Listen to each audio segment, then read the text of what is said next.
Président, chers collègues, je voudrais tout simplement, au nom de notre groupe, exprimer notre solidarité vis-à-vis du maire de Saint-Brévin-les-Pins, et que nous pensons aussi que tous ces événements contre les représentants de l'autorité publique, finalement, puisque là, il s'agit d'un maire, on a vu des agents des services publics, pas seulement des policiers, dans l'exercice de leur mission, mais on l'oublie trop souvent, pas seulement des personnels de nos collectivités locales, qui même ici sont en but à des agressions verbales et même quelquefois au-delà, et aussi, ne l'oublions pas, les enseignants qui ont de plus en plus de mal à pouvoir exercer leur mission dans des conditions de sérénité.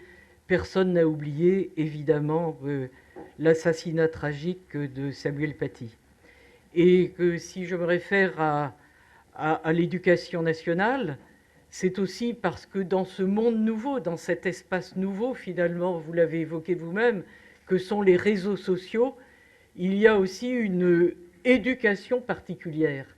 Finalement, notre vie démocratique, elle s'était développée un petit peu à l'imitation de l'agora ou du forum, dans des espaces communaux de proximité, où même si l'on s'insultait, ça n'allait pas souvent bien loin.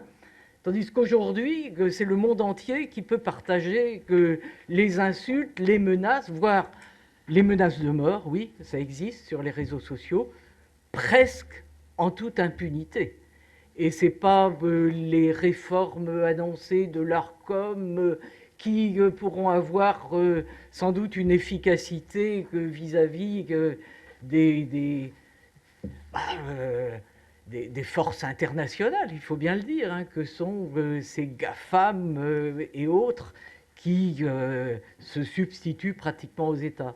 Je crois que au-delà de ces événements et de ces cas particuliers qui ont tendance à se multiplier, il y a plusieurs types de réflexions à avoir sur la force de la loi.